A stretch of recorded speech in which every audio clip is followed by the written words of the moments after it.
Did y'all watch the State of the Union last night? If so, I'm sorry. If you did watch, um, it's rather dry. But if you didn't watch, let me summarize it for you. The government solves all of our problems, spending will never stop, and we're screwed. Let's take a look at this article here from CNBC. Kind of highlights the 5 economic points that Biden brought up, and specifically, we'll talk about what I think about them. So let's take a look here. Um, there was no halt in the spending. There was no even hint of that. It was just, hey, if you just finally trust us, then we get this problem under control. Hmm. Okay, so one of the things proposed is the billionaire tax. This is a political football that's a really easy thing to get the base kind of worked up because there's very few billionaires, and you're like, hey, you know what's holding you down? The bourgeoisie, the people over there not paying enough in tax. It's not our spending. It's not our spending.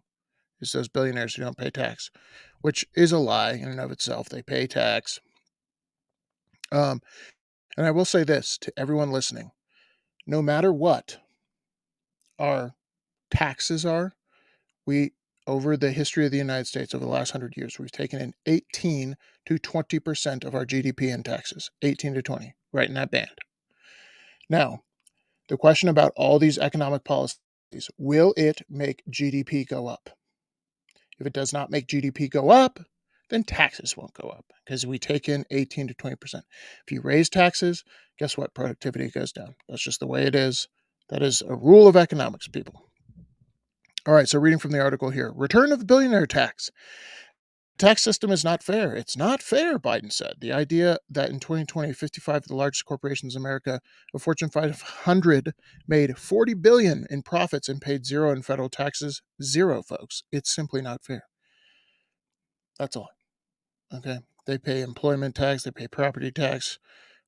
They're taxed 8 different ways from Sunday. They may not pay federal income tax. And a lot of times that's because they don't make, they could, there's all kinds of tax rules where they can write it off. And they didn't make a profit that year, or stock buybacks, or they were paid in stock options, what have you.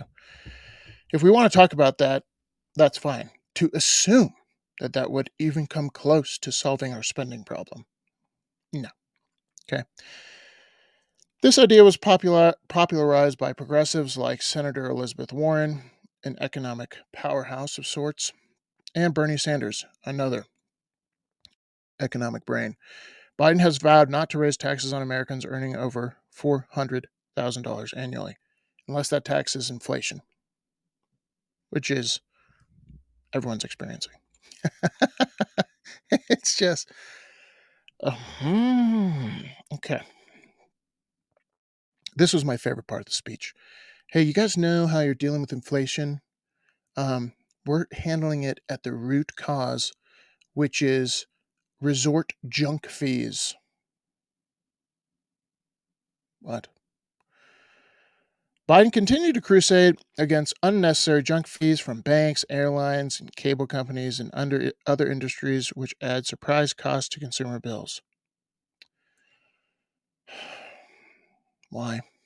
It's just, it's just not what moves the ball forward. It can. The vibe I got last night watching the State of the Union was this train, this runaway inflation train, this overspending train, ain't gonna stop.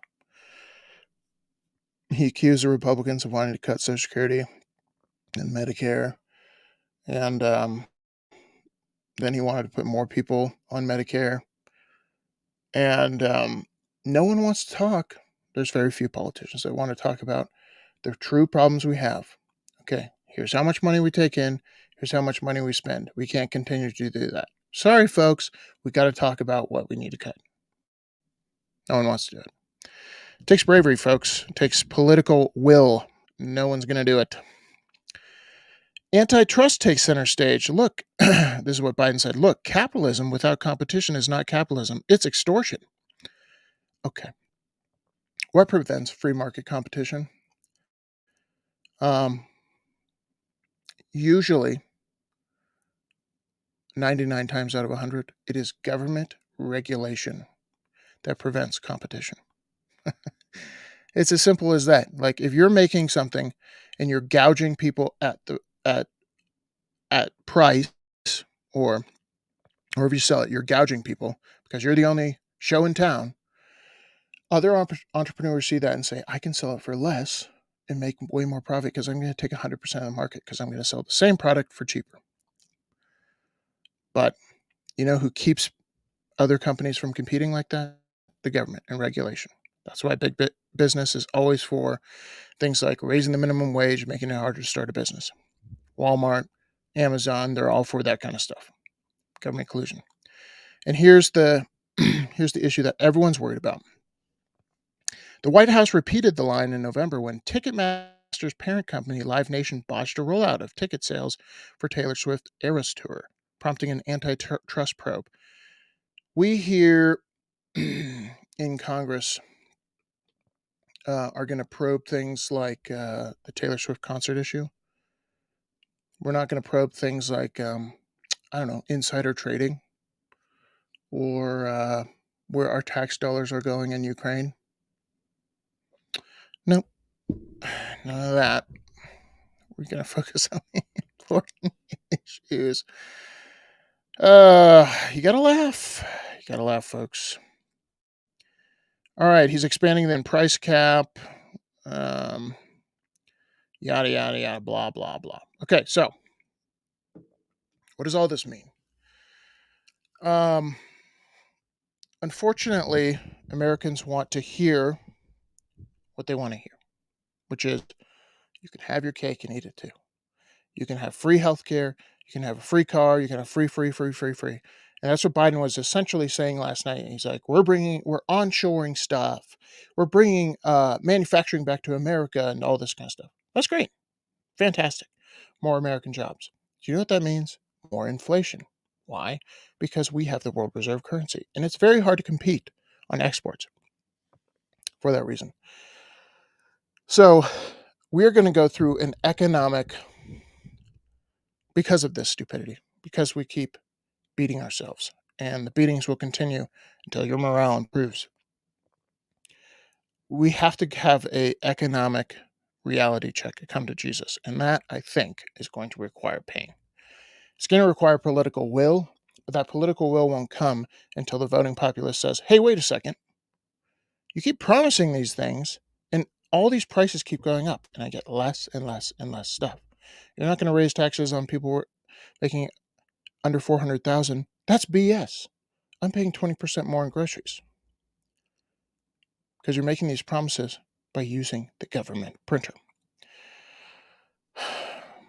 Save yourself some time. Don't watch the State of the Union. Let me know what you guys think in the comments below. I'll see you all in the next one. Peace.